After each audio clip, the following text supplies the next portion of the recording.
Okay. And we are live.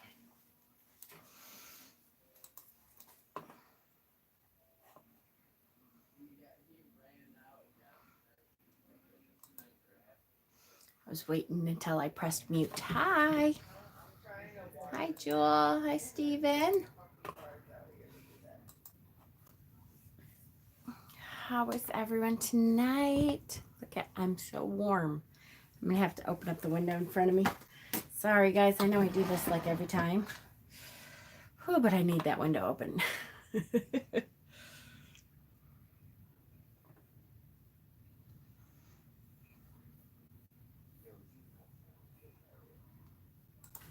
Oh, let me open the window just really quickly because I'm dying. I'll try to remember to shut it again. Okay. All right. Hi, Holly, Latricia, Mystical Enlightenment. Hi, Shauna. Hi, Em and Amethyst. How is everyone tonight? So excited. My new deck just got here. It's the Labyrinth deck. We're going to be talking about labyrinths tonight. Hey, a little bit of synchronicity from the universe. Happy full moon tonight. That's right. Hi, Johnny. Hi, Donna. All right. So this is a topic that is, it's kind of a hard topic to talk about sometimes, but I feel like it has come up for a lot of people lately, and it has come up in our community a couple times. And so I just wanted to touch on what we believe about death and dying, or some of the many things we believe about death and dying. And don't forget, if it works for you, it works. I wish I had access to my phone. Dana texted me today and just had a real cute story, which I'll try to tell you really quickly here because I'll try not to scroll out. That Jordan, her daughter, was hanging out with her Scully that we got her. And she said, she told me her name, which I can't remember right now. And she said, so Jordan started calling her Cauliflower. And she's like, that is not her name. And she goes, Mama Squirrel says if it works for you, it works. And I'm saying what works for me is her name is Cauliflower. And she's like, damn, what am I supposed to say to that? I said, it's so cute. I just love it. She totally got you. It was really cute. So one of the higher ups at my work lost her brother yesterday. And it does, although it's part of the cycle, of the wheel of the year and of the turning of the year and the cycles that we celebrate. It is never going to be an easy thing to do and to go through. And it does seem like, death just keeps on coming. So it's a good topic to talk about so that we have an idea of not how to feel, that's the wrong word. We have an idea of what we believe and how to cope. Sometimes I remember being a new pagan and feeling like, what the heck do we believe about that? When I went through my first death after becoming a pagan, I thought, okay, I know the Christian sense of what happens. So what do I believe now? Do I believe the same? Do I believe different? And again, it can be a combination of both. It can be whatever it is that you believe. But in being in healthcare and dealing with death, I think quite a lot. People who are in healthcare deal with death and dying a little bit more probably than like the average person. And on top of that, I have dealt with death before. Well, I was still in healthcare, but Before I was an x-ray tech, I was a home health aide, and so I sat with the dying all the time. I've had the honor and privilege of being with several people as they transitioned through. So, and it's a topic that I've read a lot about. And so I find it kind of interesting. Not a morbid way or anything, but it's a part of the cycle. It's a part of the cycle that we go through. So that's why I left my job at the retirement center a year into it, and I couldn't got too attached. I can see that. There was several people, who worked at the nursing homes and that kind of thing that would have a really hard time. And I totally understand that. And this is, just so you know, this is not going to make death totally easy for you. This is not going to diminish anything that anyone is going through. This is just to kind of explain and give some information on what we believe, and maybe give you a little bit of comfort when it comes to that point in life where you may have to go through a transition. Something to think about other than the loss that you're experiencing. Hi, Thomas.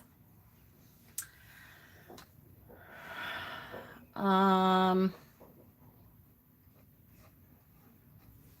Andrea. How are you? I haven't seen you in a while. And Catherine, hi.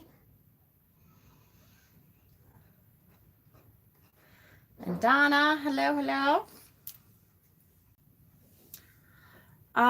Okay, so let me go backwards in my notes here to the beginning.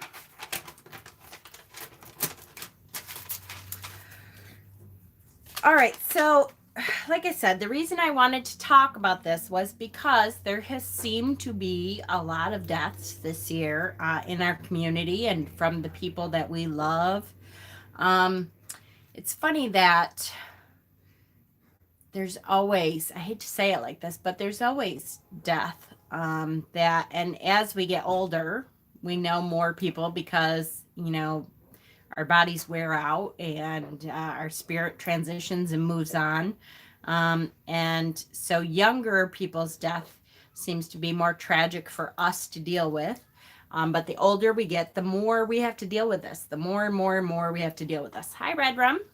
How are you, honey?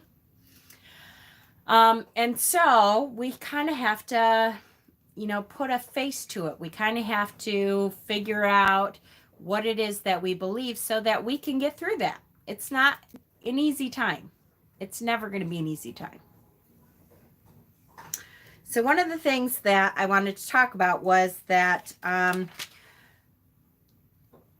in the pagan traditions, in a lot of the pagan traditions, first of all, we believe in a big loud noise in the middle of my video. Muting the whole computer. That's what I believe. We believe in the concept of reincarnation, that our spirit keeps going, and that we are reborn into a different body to learn a different lesson, to experience something different that we have not experienced in past lives before. And so the idea that the spirit will always go on is not a concept that's new to anyone. It's not a concept that, why am I not seeing chat? Oh, because I somehow clicked close chat. That was bad. It's not a concept that's new. It is a very, very old concept. And in order to get an idea of how do we know that? How do we know that it's an old concept?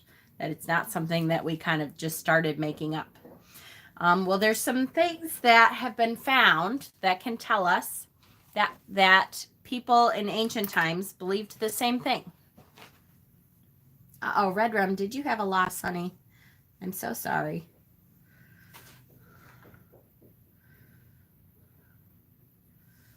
Not that good, but okay. I guess, I don't know, really. Relapse thoughts. Relapse thoughts. No relapse thoughts. No. You can reach out to us, sweetie. Okay. So the first example I'm going to give you is called The Sorcerer. It's a cave painting that was found in France in a cave called the Sanctuary. They call it the Sanctuary. It is on the north side of the Pyrenees in France. And it is called The Sorcerer. It's about a 2.5-foot cave painting that they think was made around 13,000 BC. So 2.5 foot. That's a pretty big painting.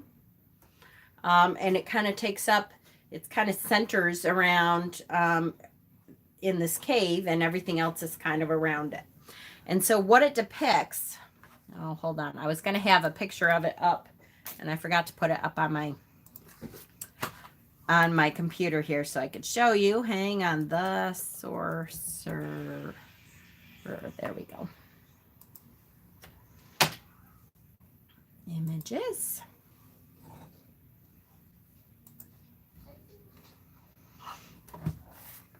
Okay, so hopefully you can see this. See that?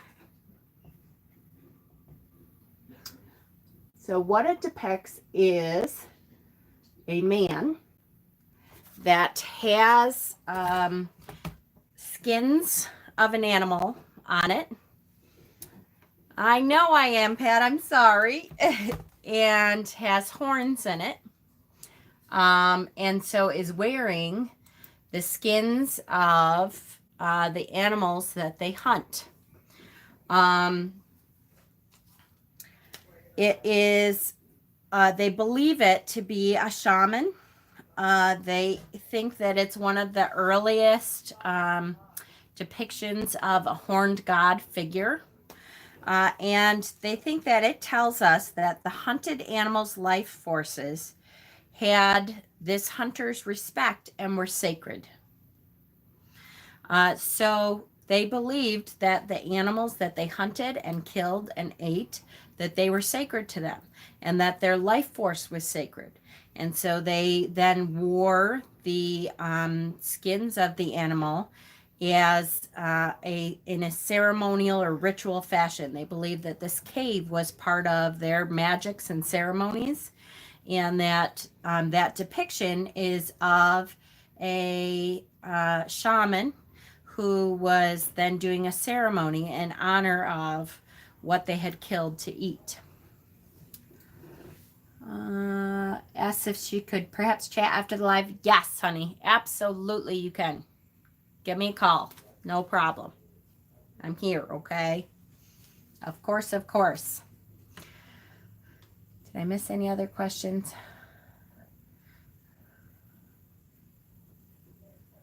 Yes, yes, yes. No, I absolutely can talk, okay? No problem.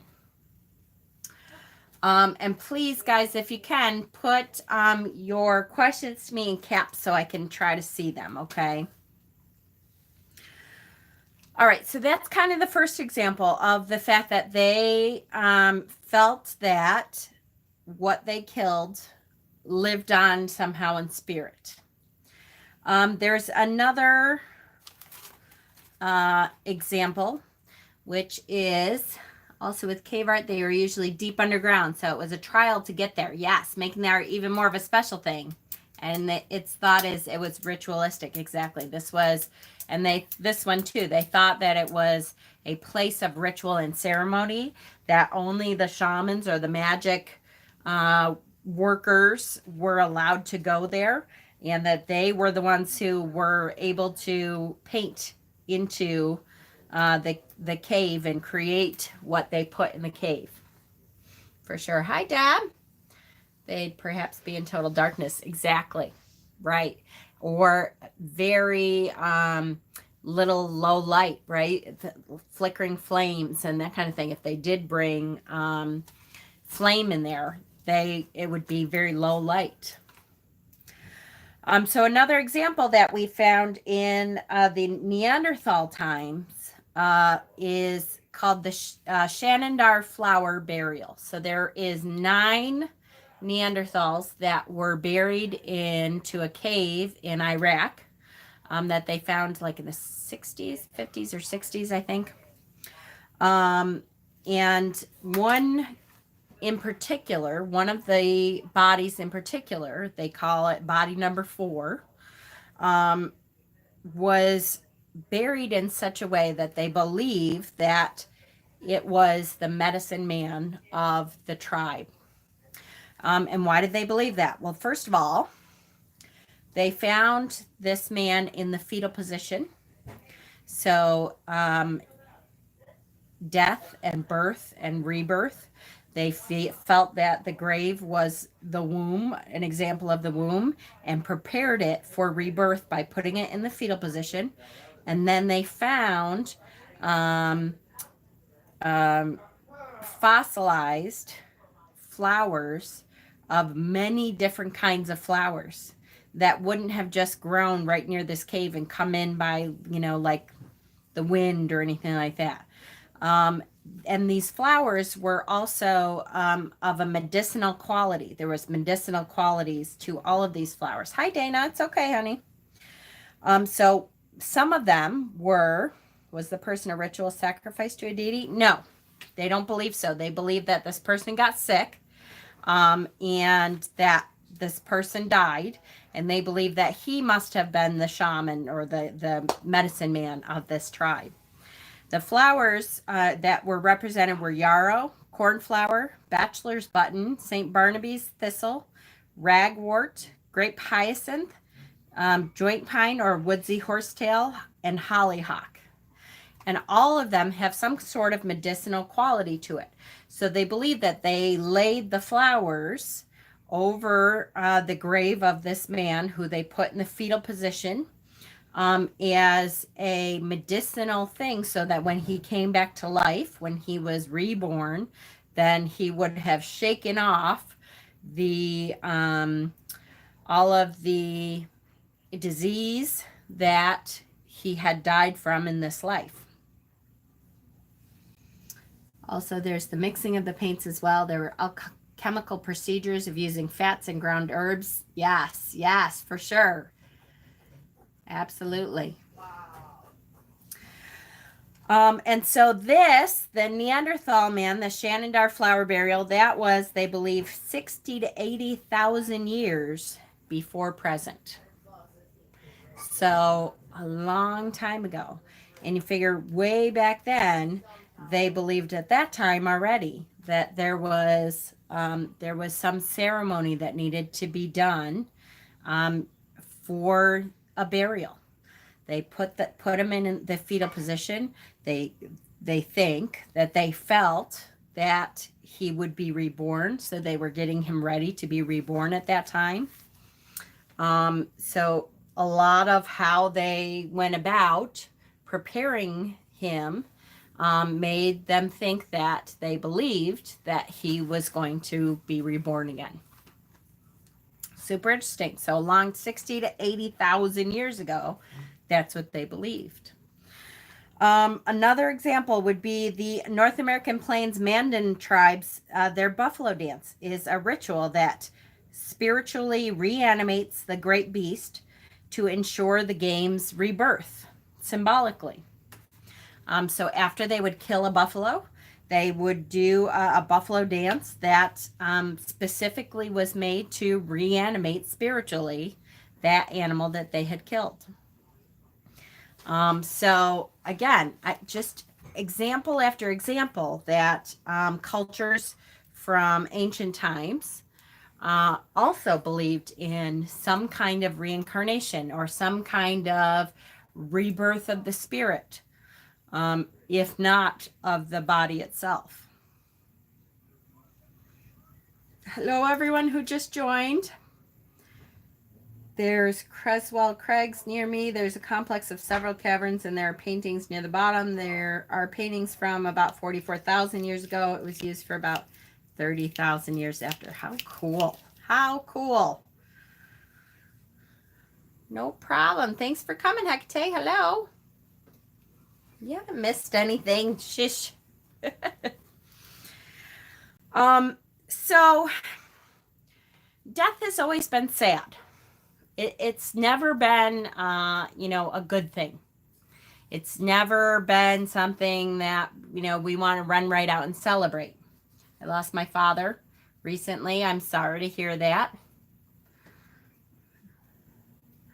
But it hasn't always been frightening. That's something that is fairly new in the modern age. We used to treat death differently than we do now.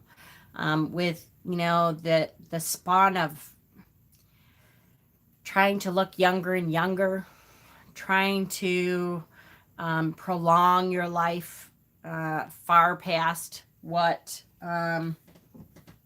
it used to be. Which is, I'm not saying you shouldn't try to prolong your life at all. You should try to keep yourself healthy, all that kind of stuff. But I am saying that this idea that we have to stay young for as long as we possibly can, that's a new thing. And that came with the dawn of not really understanding what the spirit is, and what our connection to nature and the universe is. And because of man's view of what happens after death, it became as something to be afraid of. And so it's always going to be sad, but it doesn't have to be scary. It doesn't have to be scary. You need to understand it. And it's always going to be sad for us who are left behind. It's always going to be, we miss them. We miss their physical presence. There is nothing in the world that I am going to say tonight that is going to make it okay when someone that we love dies. Nothing at all. And nothing that the pagans' way of thinking will do that. And nothing that anyone else's way of thinking will do that either. What we can do, though, is kind of demystify it enough to realize that we don't have to be afraid of what happens to us, and that we don't have to be afraid of where our loved ones are going either. There is that continuation of the soul, of the spirit, that we can count on, that we know happens. We've separated the families. Exactly. And that's the next thing I'm going to deal with. As a matter of fact, it's funny you said that. I really wish I wasn't afraid of death. I know, honey. And here's the thing, though. I shouldn't speak for you, but I feel like, Dana, you're afraid of leaving the people that you love, and not being able to help them. That's the impression that I get when I talk to you, is I don't feel that you're afraid of the death itself. I feel like you're afraid of what happens to those people who are left behind. Yep. See? And I totally understand that. And as a mother, that's like the hardest thing, is to have I done enough? What can I do to make sure that they are set up, right?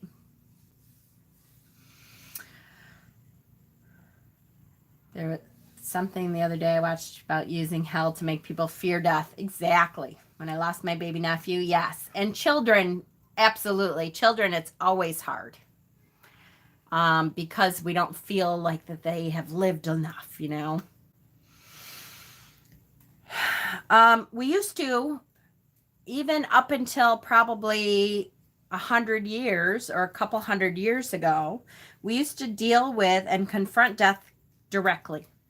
The community, the family would gather around together, and they would sit with the dying, and they would converse with the dying, and they would talk to them, and they would make it almost a family ritual, about what they feel, what's going on for them. Is there anything that they wanted to talk to their family about before they transitioned through to a different place and a different time and a different entity? And we don't do that anymore. Those who transition learn a great deal after they pass. That's right. Yep, absolutely.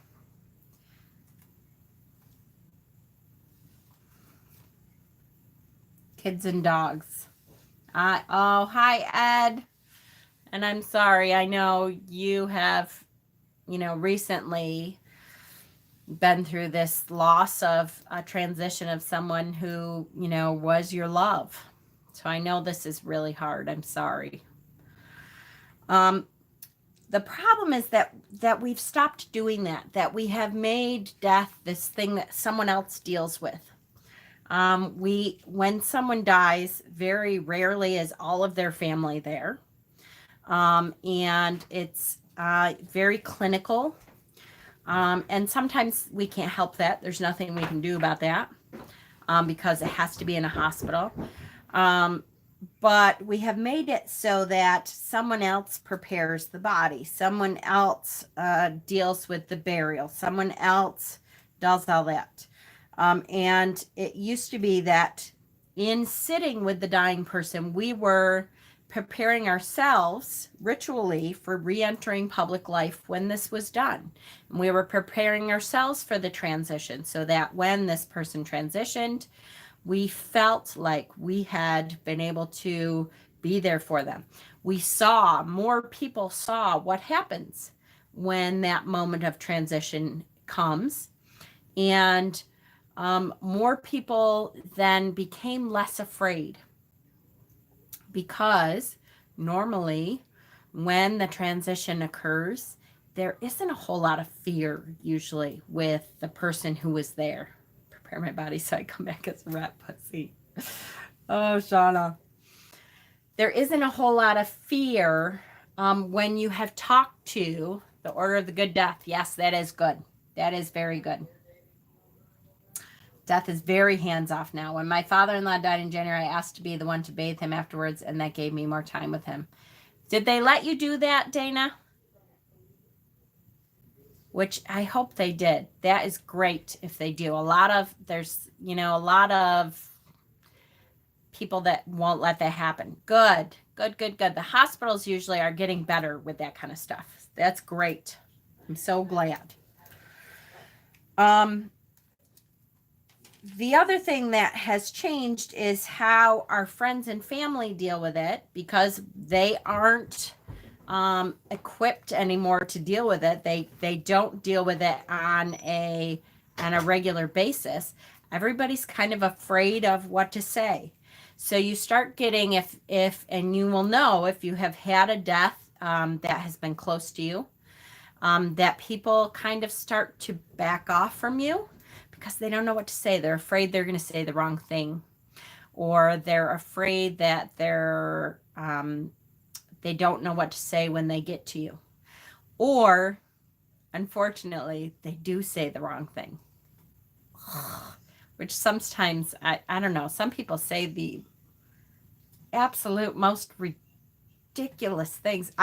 One that I will tell you I always hated was, oh, they're in a better place. I hate that.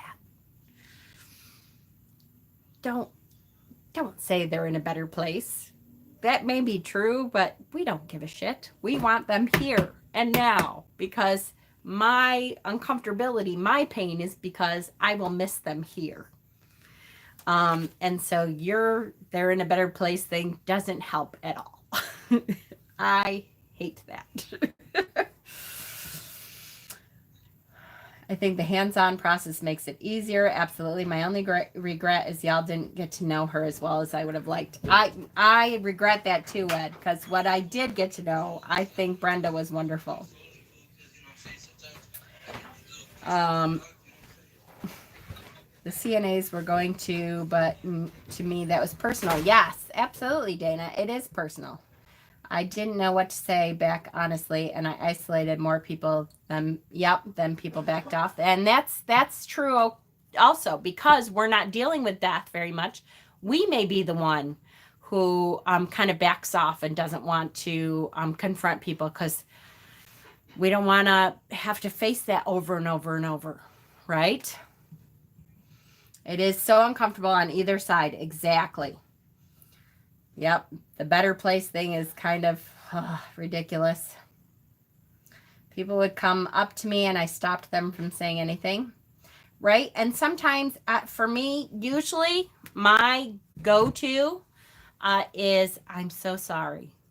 I am so sorry that you have lost this love. And is there anything that I can do? And then I'll give a couple of examples. If you want me to do a transition ritual, if you want me to light a candle for her, if you want me to, well, I'll give a couple examples because they're not, if, if it were you, you're not really thinking what anybody else can do for you. You're just trying to deal with the moment, right? So is it, can I make you some food? Anything I can do for you? This. Is there anything? Can I drive you anywhere? Can I, there's some things that you can offer up and just to be there. I'm here. If you next week when everybody goes home and you're there by yourself, and usually that's where the worst part kind of hits. If you want to call me, is it okay if I call you next week and see how you're doing? That kind of thing. For me, the better place depends on the end, right? Yep, that's true. That's true. I hate that one. They're in a better place. I know. Sometimes people, yep, exactly. They say stupid things with the intention of helping. And a lot of that comes from because we're not dealing with it as a society anymore. Like I said, it used to be that the family gathered around and they all kind of went through this transition with you, so that in the ritual of the actual dying, you got closer to your family. You talked out any problems that you had before. You brought up issues in the midst of this that were uncomfortable for you. If you had been fighting with someone, you're seeing this transition happen and you're thinking, there isn't a lot of time. Is there anything, maybe these people that I love need to hear I love you, even though I'm really pissed at them for something from years ago. And so it kind of brought together this ritual of transition all on its own because everybody kind of was around you at the time. They were waked in the home. Yes, yes, yes, absolutely.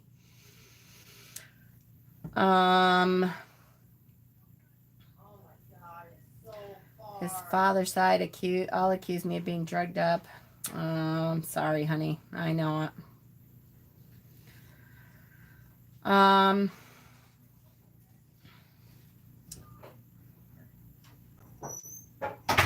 parents' church basically acted as though my dad deserved it. Ugh. Ugh. I have stories of that too. I know when my parents were divorced, my father's sister, my mother called her to say, we're gonna get a divorce, and Gordy's gonna be really upset and really could use your side of the family. And she said, well, if you had prayed more often, it would have happened. People are horrible. For 9 years, my father, who's an atheist, just died last Sunday from a brain aneurysm. And although I no longer practice Christianity, when we got out, I actually had a member from Christians are some of the cruelest people I've met. I've met some that are the sweetest people. Me too. My whole family is Southern Baptist. You can guess how they feel about us pagans. I know, Ed. I lived in North Carolina for a while. I hear ya. I got the police called on me because not only was I a witch, but I was a Yankee witch. I'm sorry, Barbara. I had to see, I was away when my father passed. I could not make it home in time. That is really hard. Yep, when you're trying racing to get home and you don't make it, that's super hard. And there's some things about a transition ritual that can help that feeling of missing that. And there's nothing that will completely take that away. A church I used to belong to contacted me and just asked how things were. She had heard about my father, and because my father had no belief system, and I was honest that they simply said, now you know why we live in North Idaho, right? Yep, for sure. Anyways, loving friends did not pretend that nothing happened, which is hard. Sometimes I've heard people say too, this one to me, all right, I can forgive a lot of things, because people don't know how to deal with death. But this is the stupidest thing I've ever heard. Someone had said to a friend of mine who was grieving after, 4 or 5 months or something, from a loved one's death. Oh my goodness, it's been so long. You need to get over that.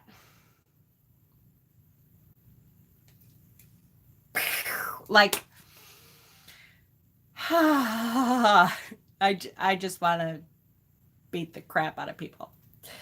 Because how long it takes you to grieve your loss is none of anyone else's business.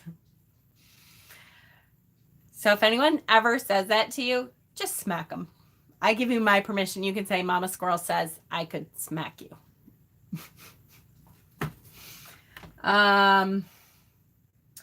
We will sing his name and pray for you, whatever you believe. He saw the end of his life. Thing is, we were estranged for the last 22 years of his choice.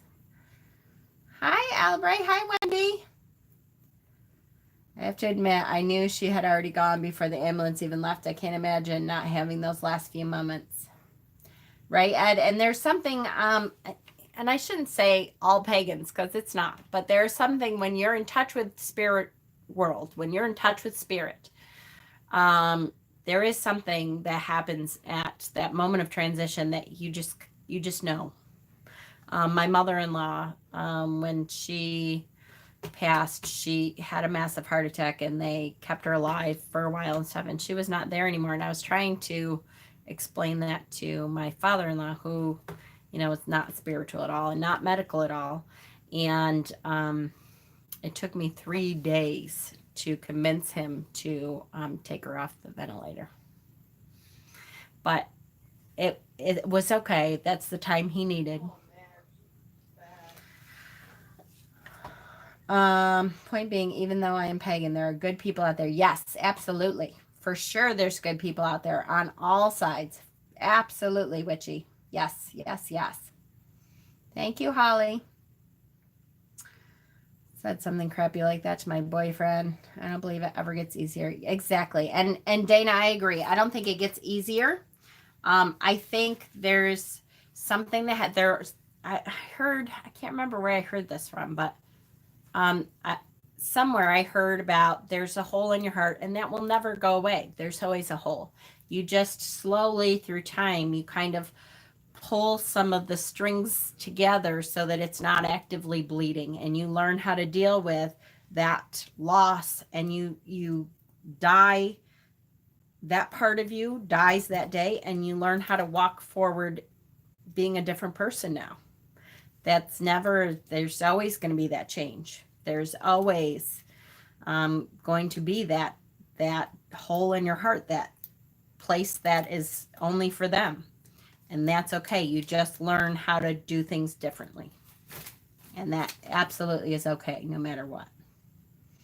Nobody should tell anybody how long to grieve. Absolutely. She is still grieving. Yep, over a year ago, for sure. My dad, my grandparents, absolutely. Say, get over it to me. I dare you. I know, exactly. Thank you, Leland, for sure. I still got at for grieving too long. Really? Ugh, I just can't imagine having the balls to say that. Just makes me want to kick them in it.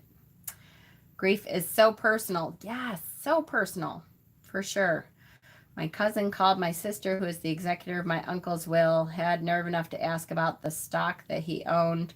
And oh, Andrea, unfortunately, the crap with money, that gets so sad, because that weird money stuff from family comes out a whole lot. And that's just too bad. There's just nothing anyone can say to make that better at all. It's just terrible. But I picture my parents and kids crying. Yes, exactly. And Dana, as a mother, that's what's going to be hardest for all mothers is those who you left behind. You don't want to cause pain on those who you leave behind. My mom died when I was 12. I still miss her like a child. For sure. For sure. Yes. Okay. So the goddess. Let's talk a little bit about the goddess. The goddess represents all that is eternal and generative. So when we talk about the wheel of the year, which is behind me here, finally, yay. The goddess, when we talk about the story of what happens to the god and goddess through the wheel of the year, the goddess represents all that is eternal and generative. She faces loss and restoration every year, just like the god. It's just focused in a different way. So the goddess is all that is eternal and generative. The god is all that dies and is reborn. The goddess is all that is eternal, that always is, that is regenerating constantly. That's the goddess, what she represents.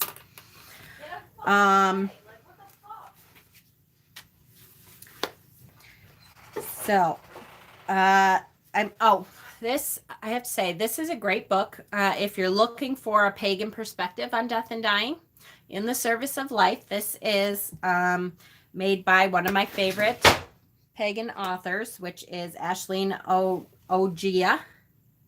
She's the same one that writes my favorite Wheel of the Year books. So I'm going to read, it's called Death and the Goddess. And it's very similar if you've heard Ayana's story of transition. And it's very similar to the story of Persephone, as Persephone, goes down to the underworld. So it says, and as she descended through the realms and leaving her robes and gems behind her on the harrowing trail, she came at last before the Lord of the underworld, and she was bound and blindfolded as though she had no body and no senses left by which to perceive. And before the Lord of the underworld, she knelt and said, I have set aside all my clothes and jewelry and come before you bringing nothing. And I kneel before you, not because I love you, but to ask you why you cause all I love to wither and die. And the Lord of the underworld embraced her most tenderly with love and said, it is age and fate, lady, against which I am even helpless. But when all things die, I give them rest and strength that they may be born again, as I am reborn through you. So again, this is the goddess descending to the underworld. And as she descends, she has to get rid of her clothes and gems and jewels because, again, with our outer body, nothing in our outer body can go with us when we transition. And she has to set aside everything that she brought into this world with, including her identity here, including her sense of being while she was here in this lifetime. She must set that aside also. And so the goddess says to the god, what the hell? How come, you take everyone that I love? And he says, I don't take them. That's age and fate. But what I do, shut up, is while they are here, I give them rest and strength and allow them to go through their grieving process of losing the life that they knew for that time period. And then I give them the strength to be reborn again. So the god of the underworld is not some monster. It's not some horrible. He's really a loving being that is tasked with taking these spiritual souls and giving them the rest and love and regenerative processes that they need to come back and do it again. I will tell you, there's 3 books that I read, and yes, you're right. I do. I absolutely agree with Pauline Campanelli's Pagan Rites of Passage. That's a good one too. Journey into the Spirit. This is a good one. I will be reading a little bit from this one. And the Pagan Book of Living and Dying. That's a good one too. Witchy Wagon, Wormy Wheels. That's great. For sure. For sure, for sure. Okay. Several days following the death of your loved one, there is a magical time. I know this sounds, I'm not saying it's a magical, happy, yippee time. I'm saying there is a time when workings can be accomplished that normally aren't accomplished. Filled with magic that we don't normally have access to. Family relationships can be mended that maybe never would have been mended before. Perspectives can be reevaluated and renewed. New attitudes can be taken instantly that would have taken us months of reprocessing our brain without that sudden loss and that feeling of loss.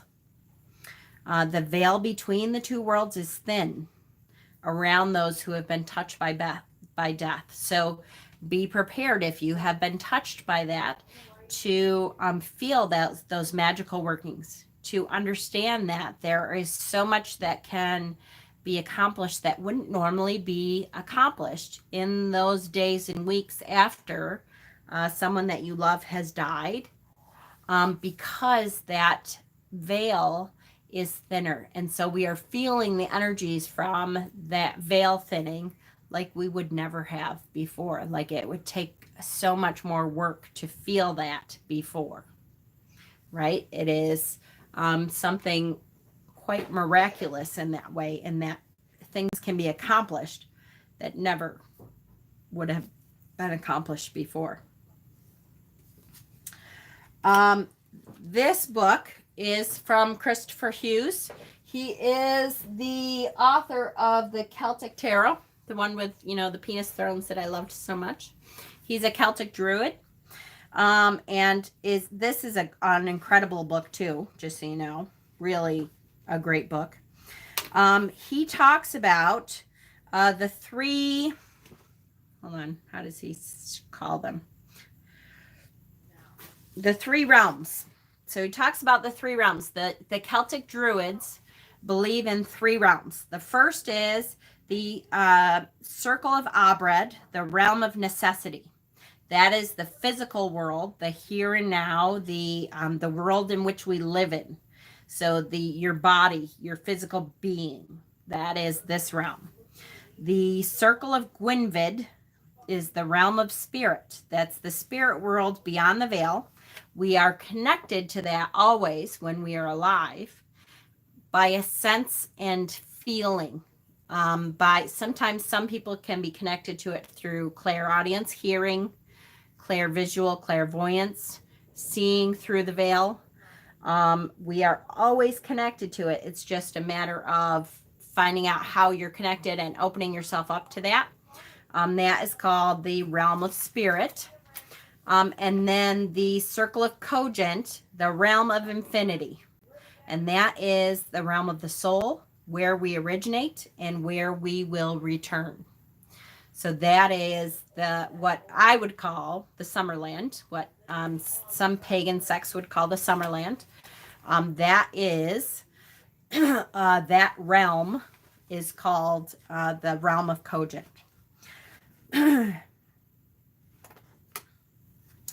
And shoot.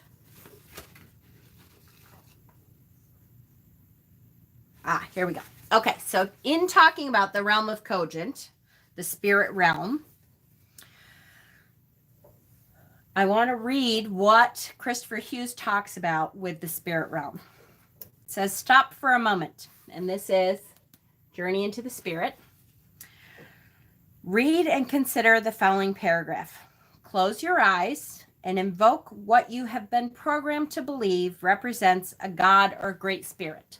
So in front of you, if you close your eyes, try to invoke what you believe, God, Goddess, Great Spirit, whatever it is that you believe, try to place them in front of you. See them in your mind's eye. Hold the image for a few seconds and then cause it to dissolve into nothing. But know that its omnipresence remains. Its spirit, its presence of being is still there. It is not and does not resemble a human being. With its dissolution, it becomes simultaneously no thing and all things, including you. This expansion that encompasses the entire universe is not separate from you. You are it. And it is this understanding that enables the endurance of eternity. If we become trapped in the belief that all things revolve around a single entity that is human and more or less acts as a human, then we are forever locked into patterns of apparent identity. This cannot endure eternity. It is the elimination of fear and the true understanding of the nature of self and being that causes us to awaken to the lucidity that arises from the interconnectivity of spirit and soul. As a consequence, we are able to endure the eternities of cogent, of spirit world, for we ascend to the realization that we are cogent. We are the spirit world in its original state. So one of the things, again, that I teach when we're doing the initiation class, that I teach as a part of our teachings, is the fact that we are all connected, that everything is connected through a connection, which I call the word, W-Y-R-D, the web of connection that connects every one of us one to another. And it also then connects the spirit world, the summer land, the whatever you, heaven, however you want to call that, the place that we go to, that our spirit returns to when we are not here anymore, when our body is dissolved. And what else is there? Our sense of deity is there. Our sense of what is there. Our sense of the creators is there. And we are in it. I would call that realm Urkala. See? Perfect. And every one of us could have a completely different word to describe what I believe is essentially the same thing. Now, I will tell you that in my experiences in death and dying, I have seen, like I said, I have had the honor and privilege of being with several people as they transitioned. And I will tell you that I have experienced very much very different understandings of the afterlife through people who are dying.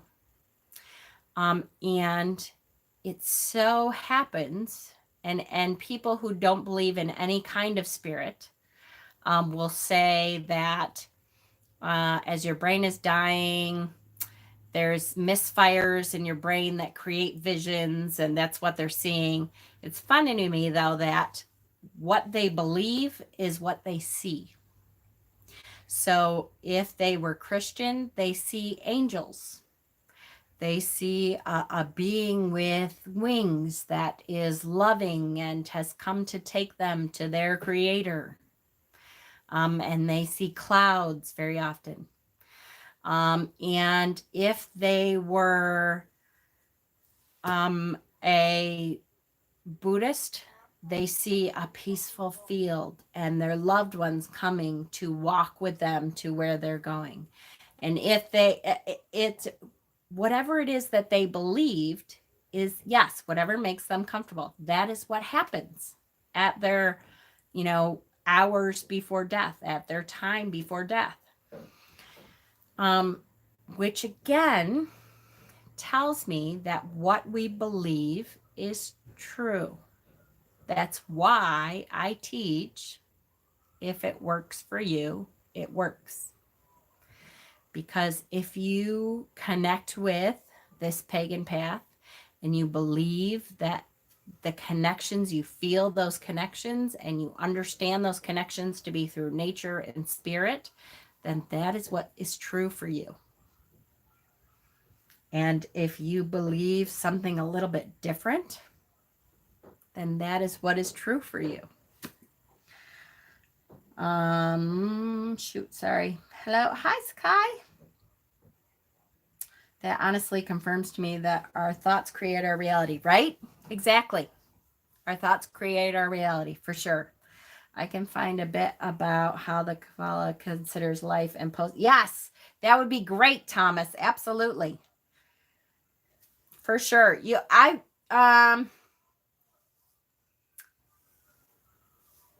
can post it here. I worry that unless people are live, post it in the group if you would. That'd be great, so that we could look back on it. And if any of you believe differently, post that in the group. I would love to hear different thoughts on what you believe. Okay, and so I am going to talk about a little bit about the labyrinth. There is, what are we on? 56 minutes. There is a whole, in this book, The Pagan Book of Living and Dying from Starhawk. Great book again.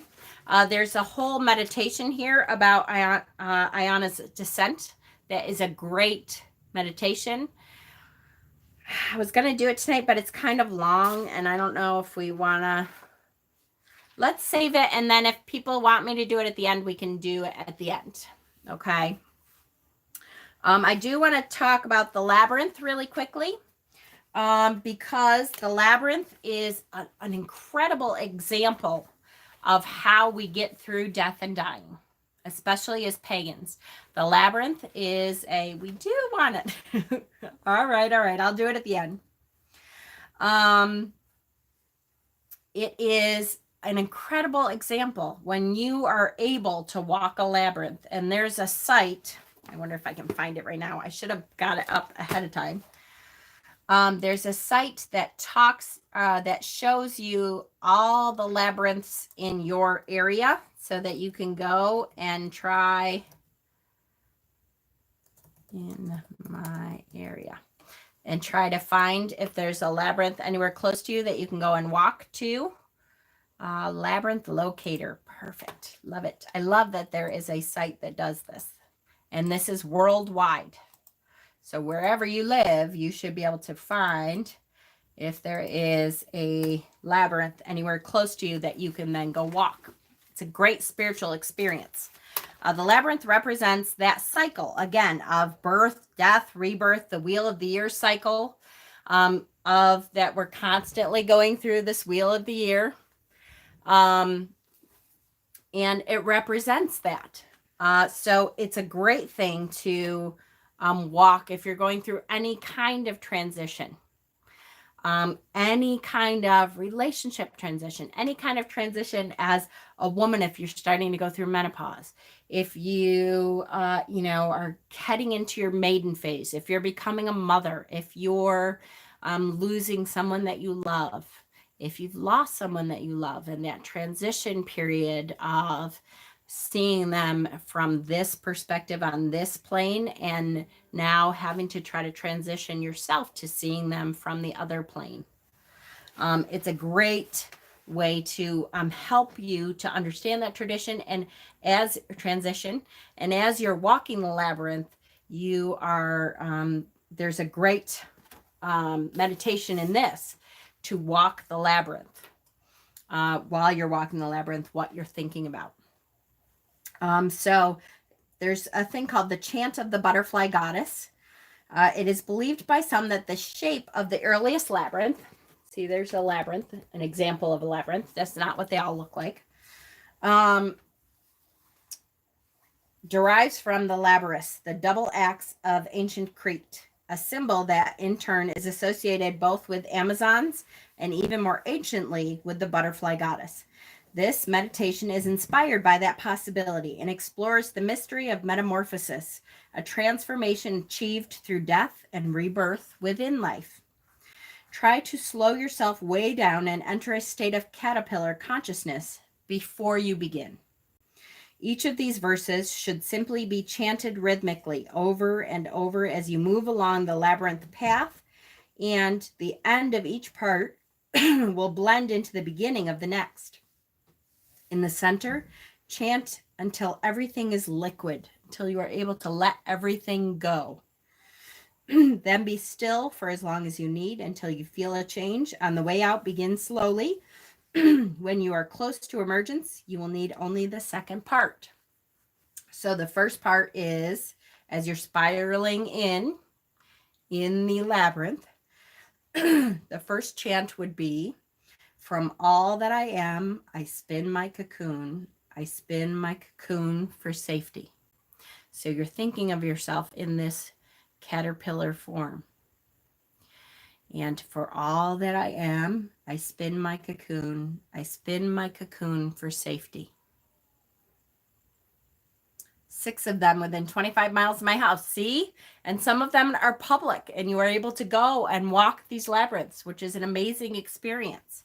I met a beautiful woman from this site because she had built a labyrinth that she made public on her private property when her the love of her life, I can't remember if it was her husband or her boyfriend, committed suicide. And she built this labyrinth as a healing tool for herself to go through the healing of what she went through and losing him in that way. And she's just a beautiful person to have built this and then allow the public to come and walk it as a part of their healing process. So it's a great site. Definitely look it up. So again, as you're spiraling in, from all that I am, I spin my cocoon. I spin my cocoon for safety. So as you're walking through towards the middle of the labyrinth, that's what you're saying. And what a wonderful saying. I spin my cocoon. I'm protecting myself. I'm surrounding myself with love and being and connectedness. And I'm connecting with the nature and the universe and all that I know that I am. Once you're in the center, you're going to begin the process of dissolution. Inside my cocoon, I dissolve what remains. I live through my fear in the dark. I live through my fear into the dark. The dark is not a scary place, although society tells us that it is a scary place. The unknown is scary, right? But it's not. It is a disillusion of what you know. And so when you learn to let that go, it just becomes a fluid place. Then as you're walking back out, here comes the transformation part. From spirit and earth, I take new form. I spread my wings. I am free. So as you're walking out, from spirit and earth, I take new form. I spread my wings. I am free. So, whew. Talk about how powerful that is if you can actually walk through this and allow yourself to help go through this transition as you're walking. Amazing experience it can be. So I highly recommend that you find out if there's a public labyrinth. Find out if you can go and walk them. This is a very simple 3 little, blurbs that you can, I love you too, that you can just write on a little card. If you're not good at memorization, I know I would get to the second part and be like, shit, I can't remember. What's the second line of this? So if you're worried about that, just write them on a little card. And then as you're walking in, you can walk in, and after 2 or 3 times, you'll remember it to keep going. Once you get to the center, you can look at the card, say it until everything becomes liquid. Absolutely an amazing way to help transition, help you transition through what you need to go through. As a kind of conclusion, what I wanted to touch on a little bit was our ancestors. Our ancestors as a pagan become, oh, I forgot all of my notes on here too. Can we visit a labyrinth? Yes, I had, actually that was supposed to be on, I had a labyrinth that I was going to go visit, that woman's, as a matter of fact, that we were going to go visit last year for tarot stock, and that was one of the things that we kind of let go because everyone was exhausted and it was supposed to be during the week. But yes, it's on the list, so we can definitely do that. Anyway, as pagans, one of the things that we believe is that our ancestors have the ability to be always around us. And the reason that they have that ability, because people have said to me, well, if you believe in the Summerland, which, let me back up and just say my belief system tells me that there's a Summerland, and that is this circle of Cogent that the Druids believe in. I believe it's the same kind of thing. It's the happy place, the place that our spirit goes to after transitioning to choose our next life. We rest, we regenerate, we renew our spirit, and we decide in the Summerland, what lesson do I want to learn next? What do I feel like I'm on the brink of knowing this one thing that I really thought was an important lesson, or I learned this lesson. What's the next lesson that I think from there? Where do I go to? Sorry, guys. Am I missing questions? I'm sorry, Mama. I have. Good for you, Johnny. Good. Hi, Rich. How are you, honey? I know, Shauna. It was so funny when Pat said you were getting your labyrinth deck. I thought, isn't that funny? I didn't say a word, but yep, definitely the universe knows what it's doing, right?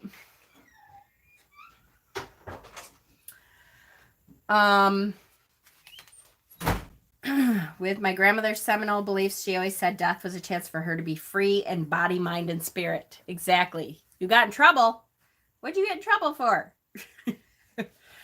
But so I believe in the Summerland. So you'll hear me say, or you'll see me when I know that someone has transitioned on Facebook, rest well in the Summerland. And to me, that is where you go to renew your spirit.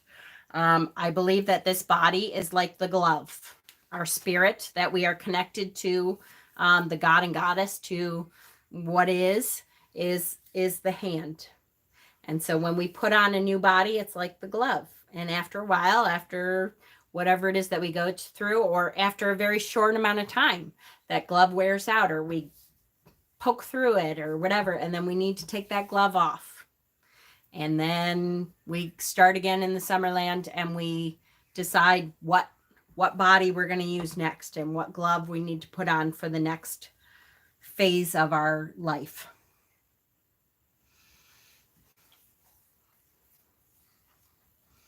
You need to leave trail to help find your way out of the labyrinth, but don't forget to slay the Minotaur at center. Hell yeah, right? Oh, I'm sorry, Rich. Rainbow Bridge, yes. Oh, Rich, I have one for you then. This one is about an animal, which it's funny that I had it and I thought, I don't know if I'll read it or not because it's about an animal. We're really talking about people tonight. But here we go. I'll read this just for you tonight. I don't know if I can get through it. Whew. Okay, Jen. You can do it. Here we go.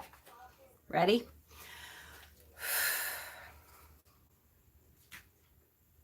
I'm not going to cry. Okay. It's called May I Go Now. May I go now? Do you think the time is right? May I say goodbye to pain-filled days and endless lonely nights? I've lived my life and done my best, an example tried to be, so I can take that step beyond and set my spirit free. I didn't want to go at first. I fought with all my might, but something seems to draw me now to a warm and living light. I want to go, I really do. It's difficult to stay, but I will try as best I can to live just one more day. I give you time to care for me and share your love and fears. I know you're sad and afraid because I see your tears. I'll be not far, I promise that, and hope you'll always know that my spirit will be close to you wherever you may go. Thank you so for loving me. You know I love you too. That's why it's hard to say goodbye and end this life with you. Shit. One more. I'm almost through it. Hold on.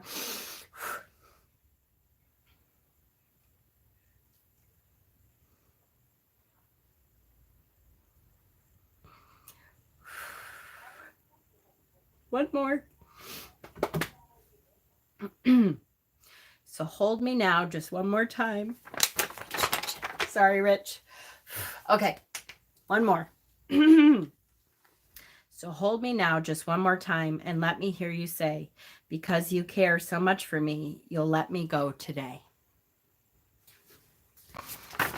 Yep. Okay. And that's the other reason I wasn't going to read it. Whew. No, I know tears are fine, but I'm not even crying at the death of anything. I'm just crying because the poem itself.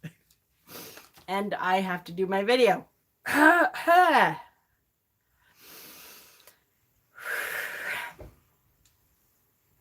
Okay.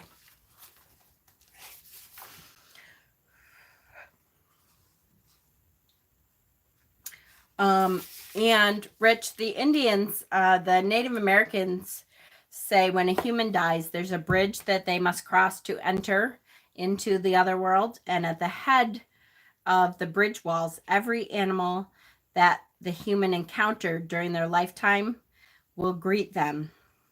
Based on what they know of this person, they decide which humans may cross the bridge and which are turned away. So I kind of liked that legend. Sorry, Ed. Oh, that was probably hard for you too. I'm sorry, honey. Whew. To me, the afterlife is more like the underworld. Go through the grieving, and at the end, you may choose your path, live again, take the place you've earned, or cease existing. I get that. Sorry, Donna. I know it. Of course I would share with all of you. Anyway, ancestors though. What I wanted to close with was ancestors.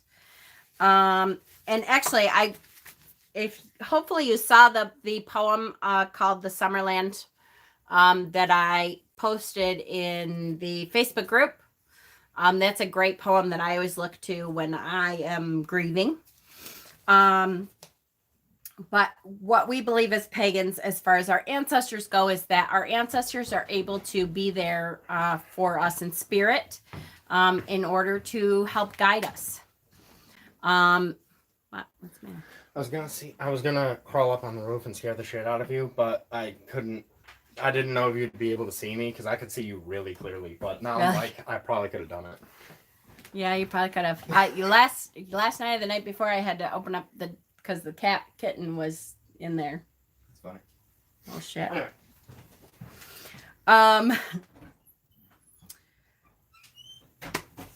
Ancestors are able to come and give us guidance, and the reason that we believe that is because we believe that the Summerland and the spirit realm are outside of time and place, so that there is no amount of time that they have to stay there. It's not like, oh, I've spent some time behind the veil and now I have to go on to the Summerland. Because time isn't a thing.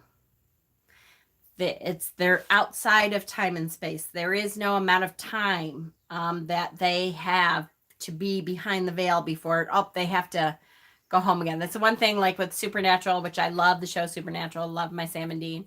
But they talk about the people who are ghosts, who are spirits, that they are searching for something, or they have something they feel like they need to complete on earth before they let go of their spirit and go to the other side or whatever. I don't believe that. Pagans in general don't believe that. They believe that it's outside of space and time. So there is no time period. They're in both the Summerland and Behind the Veil. And alternatively, also in another body on Earth. So those little signs that we see that overwhelm us with the memory of loved ones who's passed, yes, smelling their scent can be because they left the Summerland to visit. They don't have to leave the Summerland. They can be in both places simultaneously.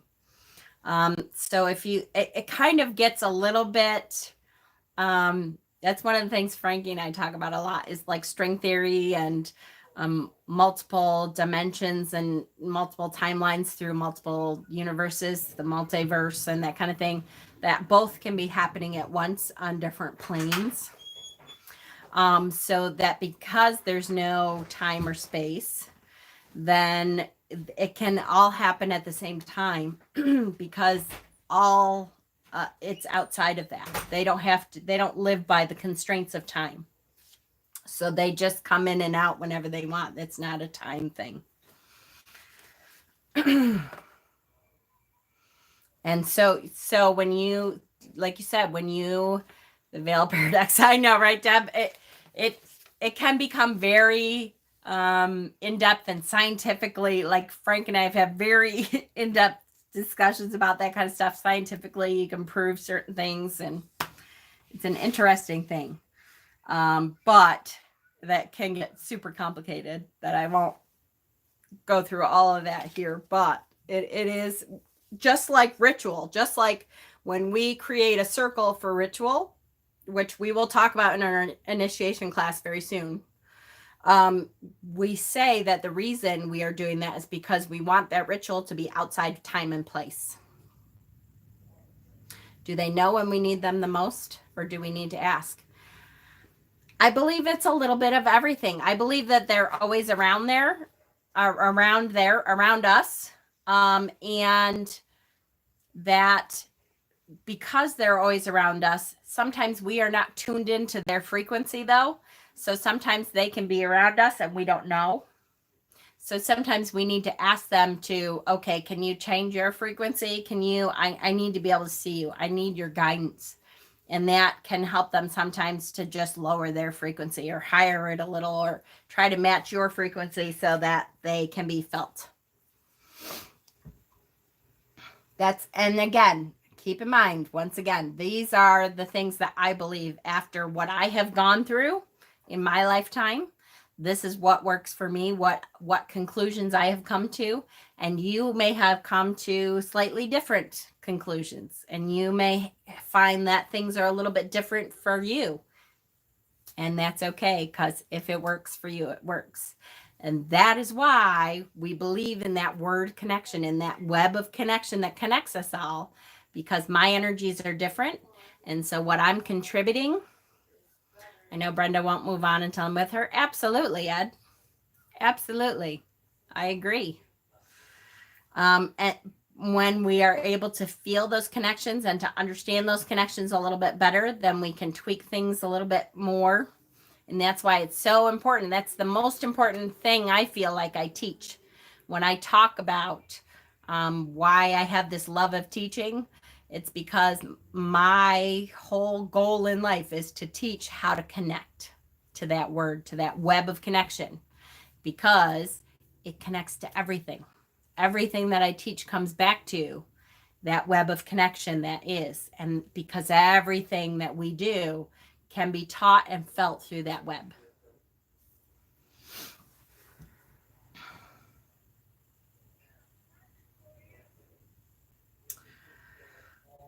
And I'm sorry, Donna, did you lose a fur baby? I'm so sorry.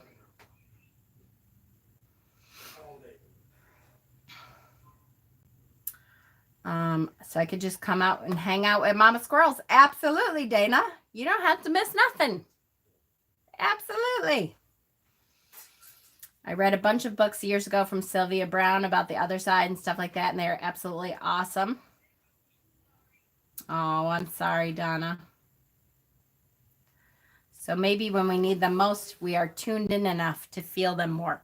That's exactly it. We are like reaching out to them, so they only have a little ways to go to connect because we're reaching out. Dreams, yes, amethyst for sure. Me too. For me, that's one of the biggest ways that I connect to spirit is through my dreams. I've always had my grandfather, my grandparents both have come to me in dreams several times. Some great aunts and all kinds of people that come to me in dreams for sure. Yep. I've always said the first 1,000 years in heaven, I'm going to sit on a rocking chair on my front porch, and the second 1,000 years, I'll start rocking. That's cute. That's very cute. All right. Any questions? Did I miss anything? Where are my ancestors? Become spirit guides. Native American prayers. Summerland ritual, honoring the dead.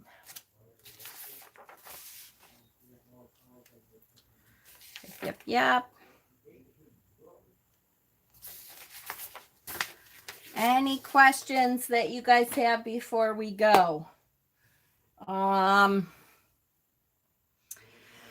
reason that I wanted to do this now is because we had recently a whole lot of transitions. And I know people were feeling really bad. And at the end of the day, I want you all to know that there is nothing I can say to make you not feel bad. Hopefully we can take some of the fear away from our own fear of transition. And hopefully we can look at in a different perspective when we know that someone has transitioned. We know that they are still there. Just in a different form. So one of my favorite things was Thich Nhat Hanh, who was a Tibetan monk. He talked about loved ones who have crossed over, that they're like the cloud. And when we knew them, we knew this cloud to be this big fluffy white cloud. And then as they transition through to another realm, they pick up the tears of those who have missed them. And now they're rain. And now they are soaking us with their love, that they have now become the rain. So instead of the cloud, now they are the falling water. And I just loved that. That showed another way of looking at the, we're still the same. We still are us. We still have the same spirit. We just are in a different form.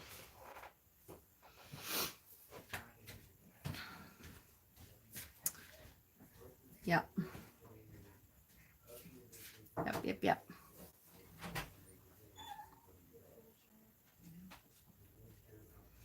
I feel we expand after death, become more, or the ability to be everywhere. Yep, for sure.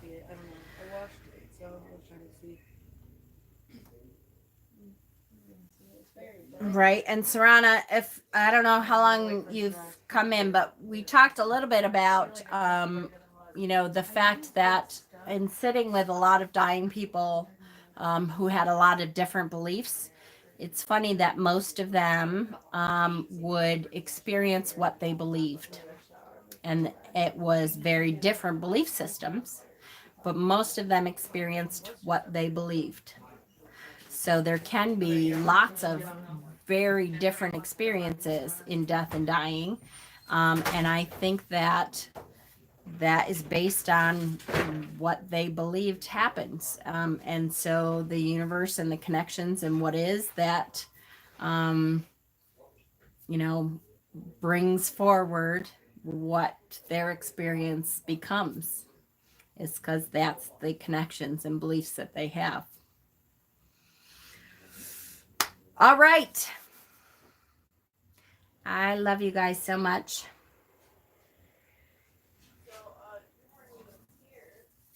So our ancestors can exist as our spirit guide and in an earthly being body. For sure. That's what I believe, Kelsey. Absolutely. Because that realm has no time. So absolutely they can. For sure. I love you guys to death. Now, keep in mind, first of all, I want you to click that like button if you can, because that gets this video out to more people. Tomorrow is Tarot Tuesday, and we will be doing the dreaded Five of Swords. My favorite card. You guys got a face because it stopped for no reason whatsoever. Okay, in ending, finally, tomorrow is Tarot Tuesday. We're doing the dreaded Five of Swords. Click the like button. And then Wednesday, we will continue with our self-dedication initiation class. And Friday, we will continue that again. And Saturday is the Erin Gobra, the crystal show and sale for Irish Heritage Day, St. Patrick's Day, whatever you want to call it, and Ostara through Mystic Dragon Slayer. Yay! I love you guys so much, and we'll see you lots this week. Good night, all.